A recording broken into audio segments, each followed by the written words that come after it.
اللهم صل على محمد وعلى آل محمد كما صليت على إبراهيم وعلى آل إبراهيم إنك حميد مجيد اللهم بارك على محمد وعلى آل محمد كما باركت على إبراهيم وعلى آل إبراهيم إنك حميد مجيد والله سوال سم نمبر حدیث مبارک دے 1710 نمبر وعنه رضی اللہ تعالی عنہ دا حدیثم دا مخی حدیث پشان زمان سردار سیدنا حضرت بریدہ رضی اللہ تعالی عنہ نے روایت تے اللہ پاک دے راضی شي اللہ پاک دے دخپل ځان ناراضی کی اللہ پاک دے زما استاو د ټول امت د طرف نه بهترین بدلی ورکی قال بریدہ رضی اللہ عنہ فرمائی قال رسول الله صلی اللہ تعالی علیہ وسلم چې پیغمبر علیہ الصلوۃ والسلام فرمایلی دي چا فرمایلی پیغمبر علیہ السلام فرمایلی من حلف چا چې قسم کو من حلف چا چې قسم خوړو قسم کو فقال او په قسم کې داسې ویل انی بریء من الاسلام زه د اسلام نه بیزار ما مبرأ ما یعنی مطلب دا دی یو سړی وایي که دا فلانې کار ما وکړو که نه نو زه به مسلمان نه یم دې له دې ډېر تکړی بس مسلماني زده کړې نه ده زه به مسلمان نه یم زه به د نبي علیه السلام امتي نه یم ما دې خدای وي د دنیا نه کافر بوتلی کي داسې خدای والي هررنګه تیز مزاج خلک شته که نه په دې دې شوشا کوي او پیشن کوي چې ګینې زه ډېر باتور یم ما خو داسې وویل نو انی بریء من الاسلام ویل زه د اسلام نه مبرأ یم زه به مسلمان نیم که دا فلانې کار مې وکړو یا مې ونه کړو داسې قسم یې نو واورئ ښه نبي علیه السلام څه فرمایلي دي ووایم که نه فإن کان کاذبا پس که چېرې دا کس دروغجن فهو کما قال نو دی خو همدغسې دی څنګه چې ویلي دي دی خو همدغسې دی څنګه چې ویلي دي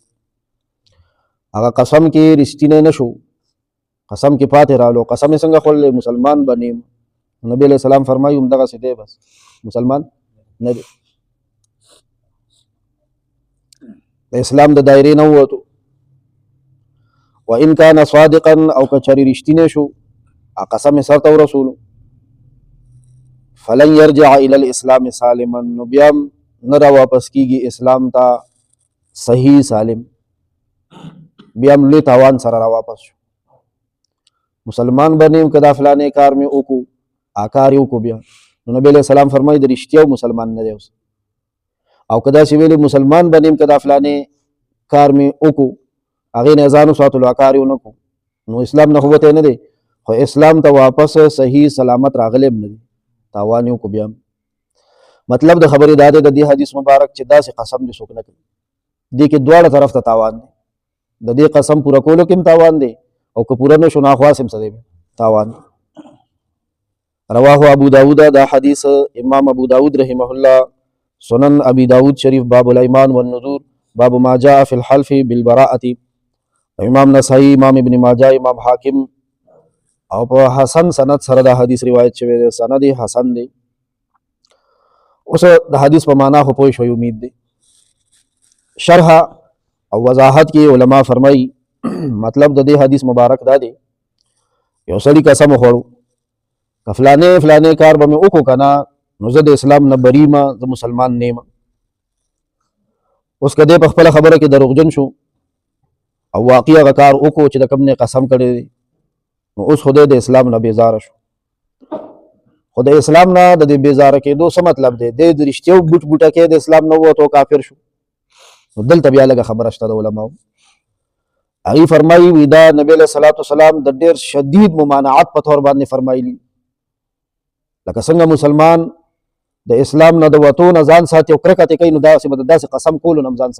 ساتي شدید ممانعت ترې نه مراد دی او مبالغه ترې نه مراد د علما وایي مبالغه حد درجې سختوالی نبي علیه الصلاة والسلام په داسې قسم کې کړی چې داسې قسم دې نه خوري گویا د اسلام ختمېدل ورته ویل چې د رښتیا ورسره اسلام ختمېږي نو مسلمان هر قسمه ګناه کولی شي کوي لګیا دی توبې وباسي او داسې ګناه چې هغې سره اسلام او ایمان ختم شي دا هیڅ کله نه کوي ټوکړي ټوکړي خو یې که چې مسلمان نو دا ویله حرام دي حرام داسې ویله دا حرام دي نتیجه دا راووته چې سخت حرام دي رښتیا ور سره سو کافر کیږي نه ښه اسلام نوځي نه خدا ډېر سخت ممانعات باندې شدید حرام باندې حمل دی چې دا ډېر سخت حرام کار دی اسلام نوځي نه او د دویم ټکي تم پام دی وایي که چېرې دې قسم کې دی بری شو نو بیا هم د داسې خراب قسم کړی دی سخت قسم یې کړی دی چې د اسلام ته بیا صحیح سلامت رونه ګرځېدو لوی تاوان سره رالو ځکه د هغه کار وکړو چې کوم شریعت کې منع دی او چې کوم کار شریعت کې منع او هغه څوک وکړي نو هغې کې خامخا نقصان وي تاوان وي الله پاک دې مونږ او تاسو د قسم معامله وي که عامه زندګي وي که د اخیستلو د خرڅولو د خرید و فروخت د معاملاتو ژوند وي که د خپلو کې ګاونډیانو سره د شریکي ژوند وي په دې ټول کې د الله پاک مونږ د نافرمانیانو نه د ګناهونو نه وساتي په جنازې منځ کې د وړوکي ماشوم جنازه کېږي اخرني تکبیر نه مخکې دعا ویلې کېږي څنګه دعا ده دې کې کار شته دی دا به راته ټول تېروئ ګورې ښه خاص نه چې صفا بیا یوم نه یي اللهم اجعله لنا فرطا اے الله دا میت دا ماشوم مونږ دپاره فرط وګرځوه مونږ پښتو کې څه وایي د آخرت توښه واجعله لنا اجرا وذخرا واجعله لنا اجرا وذخرا اجر او ذخر یا الله مونږ دپاره اجر جوړ کا مونږ دپاره ذخر جوړ کا اجر خو ثواب ته وایي یا الله دې مونږ دپاره د ثواب ذریعه وګرځوه پرون خو مې ویلي وو که نه مور پلار خو به اسم د لمنې نه نیسي دا ماشوم او جنت ته بیا بیایي چې دا چا یې جنازه کړې د دې سفارش به هم کوي نو د ماشوم په جنازه کې دا یقیني ګټه ده چې ما ته به ورکې فایده میلاوي د چا چې د خپلې بخښنې هېره سي که نه هغه به هېڅکله داسې ښایسته او بهترین او قبول شوی چانس مس نه کړي چې واه د دې ماشوم په جنازه کې شرکت دی او زما به الله بخښنه کوي دا وړوکی به ما له سفارش کوي نو چې ترپ کو ځان جنازې له د ماشوم ورسوو مونږ د ماشوم په جنازه کې څه وایو او د دې میلان کولو د 2 ورځو نه نو دا سپینګیري ولې داسې دنیا ته سپینګیري راغلي دي همدا او په دلوي په ځای باندې په دې ماشوم د مور پلار زړه ډېر ځایریږي که ستاسو خیر نو دې وجې نه دا موقع مه ضایع کوئ د ماشوم جنازه کله وینئ اعلان وشي داسې مه وایئ چې نو ماشوم اعلان یې وکړو د ماشوم هم کوئ همدا ماشومان لویږي که نه او لوی څومره په لعنت دي خیال هم دی او دې ماشوم خو د هغه ګناه زمانه موندلې وه څومره پاک صاف د پاک صاف په جنازه کې د شرکت موقع میلو شو ضایع نه مونږ دعا کې څه وایو وجعله لنا اجرا ای الله دا میت دا ماشوم مونږ دپاره اجر وګرځوه اجر د آخرت ثواب وذخرا او د آخرت ذخیره یې راله جوړه کړه ذخیره خو پېژنو که نه ذخیره مونږ د سرې غلې پېژنو چې د ترېشرو وخت راشي د غنمو وخت راشي دا سره غنم جمع کوو ږدو اټاره جوړو برابرو یې کندوانو کې ږدو خمبو کې ږدو یاره چې دا سره غله مې د کور چې دا سټاک را سره پروت دي ذخیره یاره زه خو غاښ کې تللی وم والله زما خو هغه تېر کاله نه یم لا پرته ده زمونږ ډېره غله شوې وه مېره مې مباده وه دغه شان د نورو څیزونو نغد ځان سره ګور کفن دپاره ذخیرې ښودلی شوي وي له 100 او 80,000 روپۍ پرتې وي چې درېیم هم پې وشي دغه شان د کال خرچې کشتونه پنشنې ځان دپاره برابرو د دنیا ژوند او پایه ګډړولو دپاره او هغه ځای ته 2 لاسه تش لاسونه 2 خپې هلته تګ دی هغه ځای دپاره دا بهترینه توښه ده د ماشوم په جنازه کې شرکت وذخره ذخر ذخیرې ته وایي د آخرت سټاک راله جوړ کړه د نیکو د ماشوم په جنازه کې دغه فایده شته دی اللهم اجعله لنا فرطا واجعله لنا اجرا وذخرا اے الله دا ماشوم دا مړی مونږ دپاره فرط وګرځوه او اے الله دا ماشوم مونږ دپاره اجر او ذخیره وګرځوه